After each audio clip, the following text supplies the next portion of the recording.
Central government ने, राज्य सरकार ने बिल्कुल भी उधर ध्यान नहीं दिया। उसके कारण वहां पंडे पुरोहितों ने आडंबर, पाखंड, अंधविश्वास करना शुरू कर दिया। क्या ये दिखाएगी हम दुनिया को कि ये है हमारे पास वर्ल्ड हेरिटेज, जहां पर एक पंडा पुरोहित बैठकर मरे हुए लोगों का श्राद्ध कर रहा है, पत्थर का शिवलिंग बनाकर जल चढ़ा रहे? ये दिखाएगी हम कि बुद्ध के दर्शन जो विश्व वैज्ञानिक कहलाए, शांति का प्रतीक बने, करुणा का एक संदेश लेकर गए, क्या वो दिखाएगा कि महाबोधि में, महाविहार में आज क्या हो रहा है? बीटी एक्ट 1949 को रद्द कराने के लिए बोध गया में 49 दिन से धरना प्रदर्शन चल रहा है। धरना प्रदर्शन जिस तरह से अपनी गति से निरंतर मजबूत, गतिमान होता जा रहा है, देश और दुनिया में पूरा माहौल, जो बौद्ध समाज सोया हुआ था, जो बहुजन समाज सोया हुआ था, वो जग गया है। उससे भी याद आने लगी है सम्राट अशोक की, उससे भी याद आने लगी है कि भारत में बौद्धों की विरासत का अस्तित्व किस तरह से खतरे में है। अब उस अस्तित्व को बचाने के लिए जो मुहिम 12 फरवरी से शुरू हुई थी और आज की तारीख तक पूरे देश में, वह एक देश का नहीं दुनिया का मुद्दा बन चुका है। आंदोलन के 4 स्टेप को हमने देखा कि पहला ज्ञापन हमने दिया, मुख्यमंत्री के नाम भेजा, राष्ट्रपति के नाम भेजा, प्रधानमंत्री के नाम भेजा। ज्ञापन देने के बाद जब बौद्धों की आवाज़, बौद्ध भिक्षुओं की आवाज़, पूरी दुनिया के बौद्धों की आवाज़ को जब सुना नहीं गया, अनसुना कर दिया गया, तब 12 फरवरी को बोध गया की पावन धरती पर, जहां महाबोधि महाविहार बीटी एक्ट के नियंत्रण से 4 हिंदुओं को सौंप दिया गया, वहां पर आंदोलन, धरना प्रदर्शन चल रहा है। धरना प्रदर्शन को लगातार 49 दिन हो गए। 49 दिन के बाद भी प्रशासन अब तक उसने ये कोशिश नहीं करी है कि क्या मांग है, मांग पर समीक्षा की जाती, विचार किया जाता। गया प्रशासन ने, बिहार सरकार ने अब तक बौद्ध भिक्षुओं से मुलाकात तक नहीं करी। 49 दिन हो गए, नई मांग नहीं है, नया मुद्दा नहीं है, वर्षों पुराना मुद्दा है, ऐतिहासिक मुद्दा है, कानूनी मुद्दा है। ये कब्जे का मुद्दा नहीं कि नई कोई जमीन नई जमीन तलाश ली और उस पर कब्जे के लिए मांग करें। कब्जे की मांग नहीं है, ये बचाने की मांग है कि जो विश्व धरोहर है, वर्ल्ड हेरिटेज है। यूनेस्को ने भी कहा कि अब ये केवल बौद्धों की संपत्ति नहीं रही, बौद्धों का तीर्थ स्थल नहीं रहा, ये पूरी दुनिया का स्थल बन चुका है, ये वर्ल्ड हेरिटेज हो गया।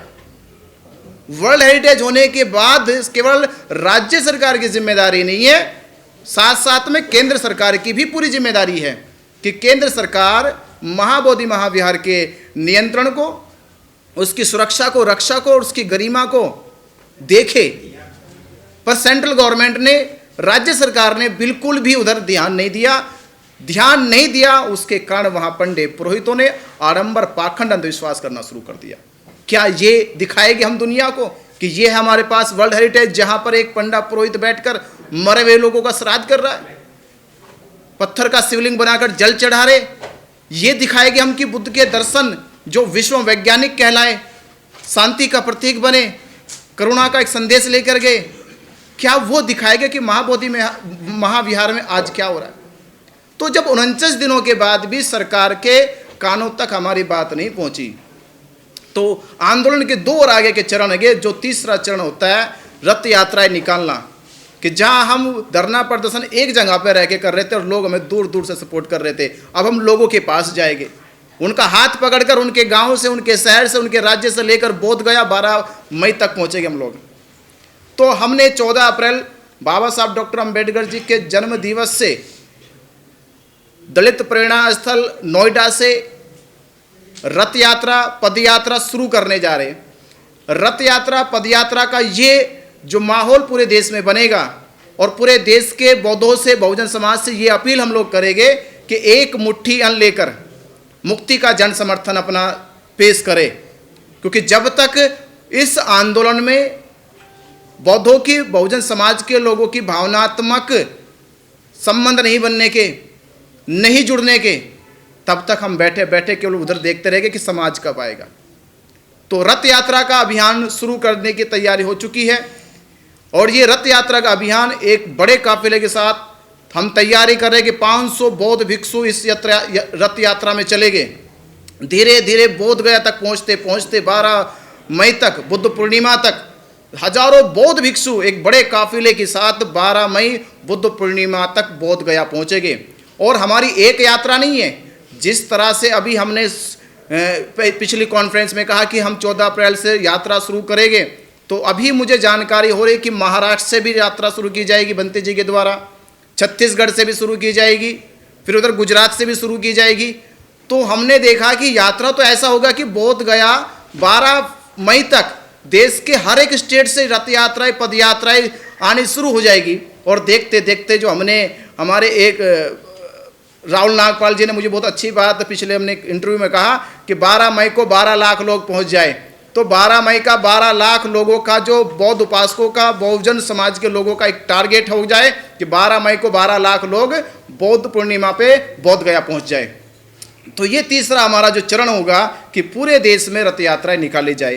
तो रथ यात्राओं का अभियान 14 अप्रैल से बुद्ध पूर्णिमा 12 मई तक निरंतर पूरे देश में चलना चाहिए और पूरे देश में अपील करनी चाहिए कि हम अपनी बातों को जन जन तक पहुंचाने के लिए बीटी एक्ट क्या है, विरासत का मुद्दा क्या है, क्यों महाबोधि महाविहार बचाना चाहिए, किस तरह से भारत में बौद्धों के विहारों पर, बौद्धों के धार्मिक स्थलों पर किस तरह से वर्षों से सदियों से कब्जा किया गया है, अब उन्हें मुक्त कराने की बारी आ चुकी है। और ये जब तक मुक्त नहीं होगा तब तक हम लोग पीछे नहीं हटेंगे। निरंतर इसी को अपने जीवन का संघर्ष मानकर, इसे जीवन का उद्देश्य मानकर हम इस पे आगे बढ़ते रहेंगे। महाबोधि महाविहार हम कह रहे थे कि खाली कर दो, ब्राह्मण छोड़ के चला जाओ, हिंदू एक्ट 1949 रद्द कर दो, तो ये बात रुक भी सकती थी यहीं तक। अगर ये बात आप लोगों ने नहीं मानी, अगर इस बात पर अब जब तनातनी होती जा रही है, तो महाबोधि महाविहार ने देश में जितने भी बुद्ध विहारों पर कब्जा किया गया है, धीरे धीरे एक महाबोधि महाविहार को खाली कराया जाएगा। तो ये हमारी कॉन्फ्रेंस इसी माध्यम और इस विषय को लेकर की गई कि आप सभी के माध्यम से इस देश के भीतर जिस तरह से बौद्धों की आस्था के साथ खिलवाड़ हो रहा है, 76 साल लगातार हो गए हैं। इन 76 सालों में सरकार ने और देश के वो मजबूत और बड़े हिंदू संगठन जो कहते हैं कि हम देश में समरसता बनाना चाहते, समानता बनाना चाहते, आज वो समरसता और समानता बनाने वाले हिंदू संगठन कहाँ हैं? कहाँ है मोहन भागवत जो बार बार कहते हैं कि बौद्धों के लिए तो हमारा दरवाजे खुले हुए हैं, बौद्धों के लिए तो हम साथ साथ खड़े हैं। तो मोहन भागवत जी, आज आपका बयान क्यों नहीं आ रहा? 49 दिन से बौद्ध भिक्षु धरना पे बैठे हैं, 49 दिन से प्रतीक्षा कर रहे कि सरकार कुछ करे।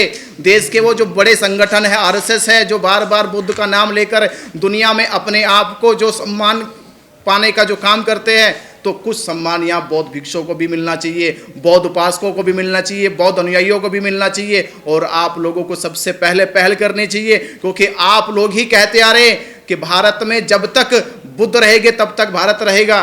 तो बुद्ध की धरोहर को तो छीना जा रहा है, बुद्ध के महाबोधि महाविहार पे तो कब्जा कर लिया गया है। तो आप तो भारत रहेगा नहीं रहेगा, यहाँ बुद्ध विहार पहले आपने उसका पूरा का पूरी गरिमा, उसकी सभ्यता संस्कृति को छीन लिया है। तो इस मुहिम के तहत यही हम कह रहे हैं कि सरकार से भी और हिंदू संगठनों से भी कि जल्द से जल्द या तो आप लोग कोई ना कोई इस पे पहल करें, अन्यथा ये होगा कि देश के भीतर जो पूरे देश को केवल हिंदू मुसलमान के चक्कर में देश को लड़ाने का काम किया गया है, भरमाने का काम किया गया है। असली मुद्दा तो ये था कि जो हजारों साल से ब्राह्मणों के साथ और बौद्धों के साथ होता रहा था, तो लड़ाई अब हिंदू मुसलमानों की नहीं है, अब ये लड़ाई ब्राह्मण और बौद्धों के बीच में चल रही है। तो जल्द से जल्द समझ जाए, जो लोग बेटी एक्ट के तहत मंदिर में घुसे बैठे हैं और जो अब तक बेटी एक्ट को निरंतर उसको असंवैधानिक रूप से लागू करे बैठे हैं, उसको रद्द कर दे, अन्यथा यही होगा पूरे देश में कि बौद्ध और ब्राह्मण आमने सामने होंगे।